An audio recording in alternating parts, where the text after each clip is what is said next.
Recent గా Peter Elbers Rammohan Naidu గారిని కలిసి చేతులు జోడించి క్షమాపణ చెప్పాడు. ఈ ఖేయోస్ మొత్తానికి కారణం మేమే, మమ్మల్ని క్షమించండి అని వేడుకున్నాడు. నిన్న గవర్నమెంట్ ఇండిగో యొక్క 5% ఫ్లైట్స్ ను క్యాన్సిల్ చేసింది కదా, ఈ రోజు 10% కు పెంచింది. నేను నా లాస్ట్ వీడియోలో చెప్పా, క్రమక్రమంగా ఇండిగో యొక్క ఫ్లైట్ క్యాన్సలేషన్ సంఖ్యను పెంచనున్నారు అని.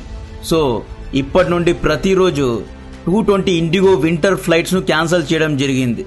వీటికి బదులు ఈ స్లాట్స్ ను వేరే ఎయిర్లైన్స్ కు ఇస్తారు అన్నమాట. December 4th and 5th ఈ 2 రోజులు ఇండిగో ఫ్లైట్స్ వరుసగా క్యాన్సిల్ అవుతూ ఉంటే ఇదే పీటర్ ఎల్బర్స్ నెదర్లాండ్స్ లో పార్టీ చేసుకుంటున్నాడు. హుటాహుటిన రాత్రికి రాత్రి ఇండియాకు వచ్చాడు.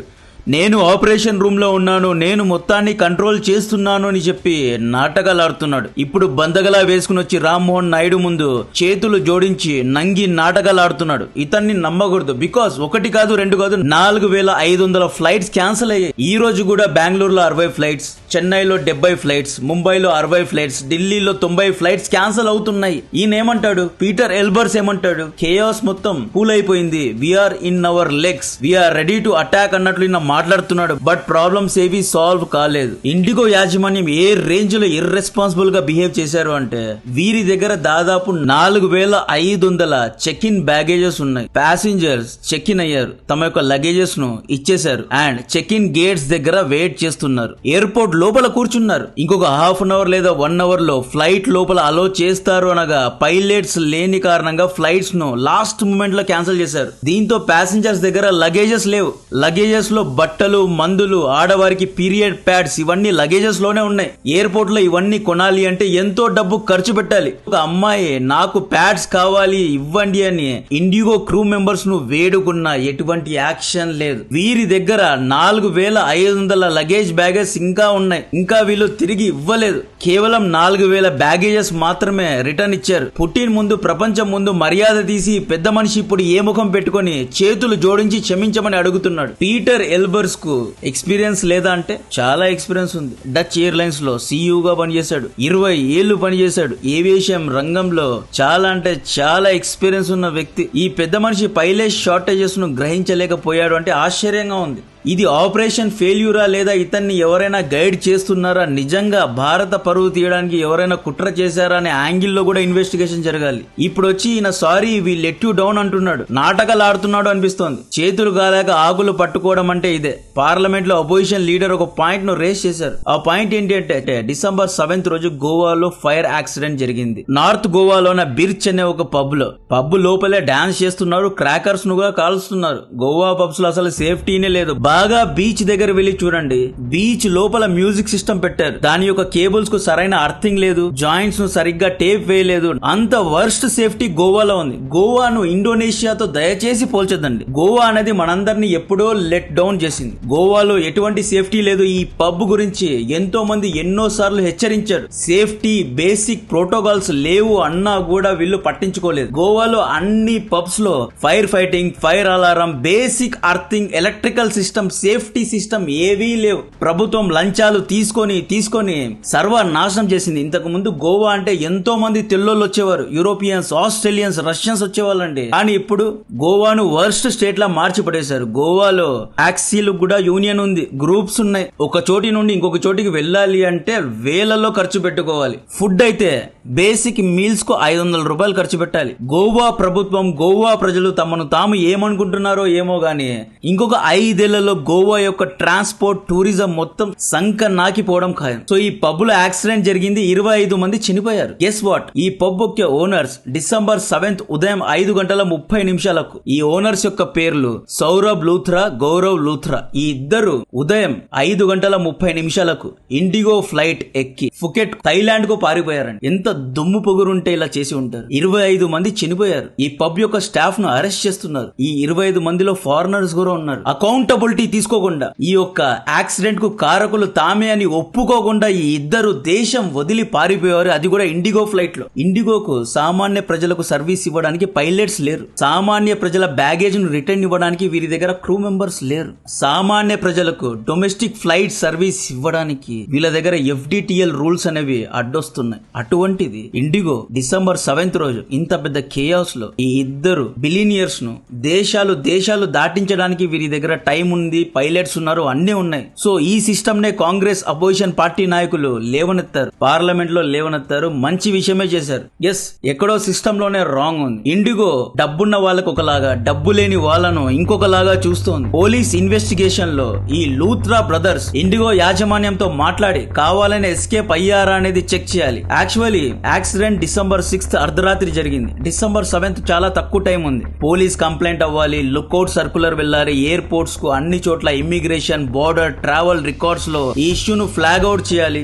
ఇంత జరగాలి అంటే కొంచెం టైం పడుతుంది. ఈ టైంలోనే వీరిద్దరూ పారిపోయారు. ఇంటర్పోల్ కు నోటీసెస్ వెళ్ళాయి, బ్లూ కార్నర్ నోటీస్ వెళ్ళింది. సో ఇద్దరిని డెఫినెట్ గా అరెస్ట్ చేస్తారు, ఎక్స్ట్రాడిక్ట్ చేస్తారు. వీళ్ళిద్దరు ఎక్కడికి పోరు. అయితే ఇండిగో యాజమాన్యం ఈ ఇద్దరు పెద్ద మనుషుల్ని ఎలా తప్పించిందో చూడండి. వీళ్ళ దగ్గర పైలట్స్ లేరు, బట్ వీళ్ళిద్దరిని తప్పించడానికి పైలట్స్, ఫ్లైట్స్ అన్ని రెడీగా ఉన్నాయి అన్నమాట. ఈ విధంగా ఇండిగో గోవా ఫైర్ యాక్సిడెంట్ విషయంలో కూడా ఇరుక్కుంది, చాలా పేలవంగా ఇరుక్కుంది. సో గోవా ఫైర్ యాక్సిడెంట్ కు ఇండిగో యాజమాన్యానికి మధ్య ఏదైనా లింక్ ఉందా అనే కోణం మీద కూడా ఇన్వెస్టిగేషన్ జరుగుతోంది. ఈ ఇండిగో ఫ్లైట్ ఖేయోస్ కారణంగా ఢిల్లీ టూరిజం మార్కెట్ కు 1000 కోట్ల నష్టం, ఇండైరెక్ట్ లాస్ అన్నమాట. ఫ్లైట్స్ ఎక్కలేక ఢిల్లీ టూరిజం పడిపోయింది. ప్రతిరోజు ఢిల్లీకు 1.5 lakh మెంబర్స్ పాస్ అవుతూ ఉంటారు. దీంట్లో 50,000 మంది ట్రేడర్స్, బిజినెస్ మ్యాన్, వ్యాపారస్తులు ఉంటారు. వీళ్ళు ఈ విధంగా ఫ్లైట్స్ ను క్యాన్సిల్ చేసుకుంటూ పోతే ఢిల్లీకు 1000 కోట్ల నష్టం వాటిల్లింది. ఈ నష్టాన్ని ఇండిగో యాజమాన్యమే పూరించాలి. రాహుల్ భాటియా గారి దగ్గర ఉన్న 40% షేర్స్ లో కొంత స్టాక్స్ ను, షేర్స్ ను ప్రభుత్వం లాక్కోవాలి. అప్పుడే వీళ్ళకు సిగ్గొస్తుందండి.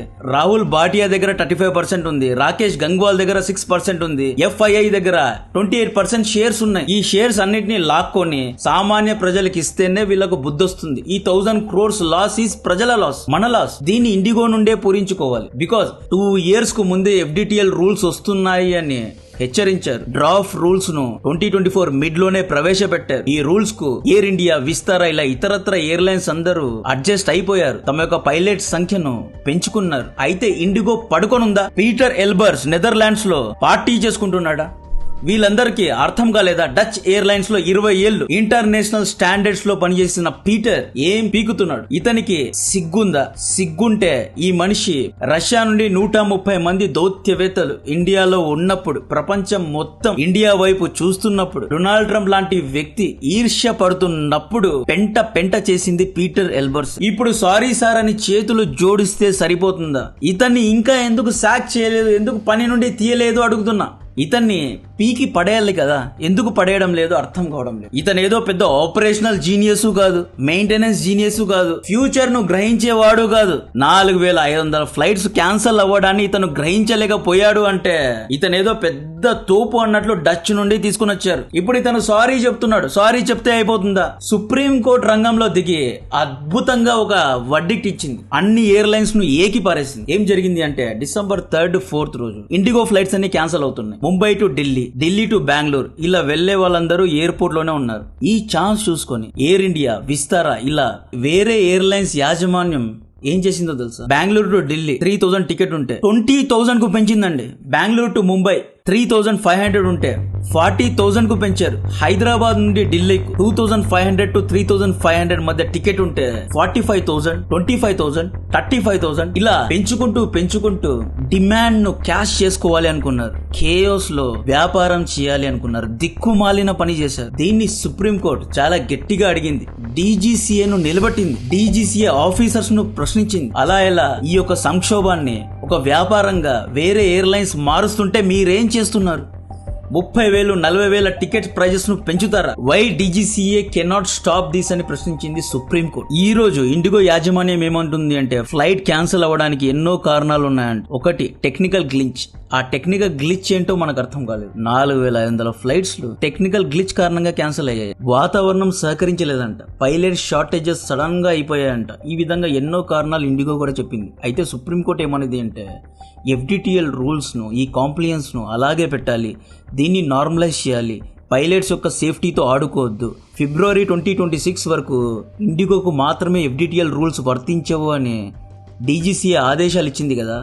దీన్ని కూడా ఢిల్లీ హైకోర్టు ప్రశ్నించింది. అలా ఎలా FDTL రూల్స్ ను, ఈ కాంప్లియన్స్ ను మీరు ఎక్స్టెండ్ చేయగలరు? దీన్ని నార్మలైజ్ చేయండి, సేఫ్టీ విషయంలో కాంప్రమైజ్ అవ్వద్దు, FDTL ప్రావిజన్స్ ఉండాల్సిందే, పైలట్స్ ను రక్షించాల్సిందే అన్నట్లు తీర్పు ఇవ్వడం జరిగింది. 4 members తో కూడిన DGCA కమిటీ ఆపరేషనల్ డేటాను, మెయింటెనెన్స్ డేటా మొత్తాన్ని చెక్ చేసి ఒకవేళ దీంట్లో ఆపరేషనల్ ఫాల్ట్స్ లేదు అని తెలితే దీని వెనక ఉన్న కాన్స్పిరసీ ఏంటి అనే దాని గురించి కూడా విచారణ జరుపునున్నారు.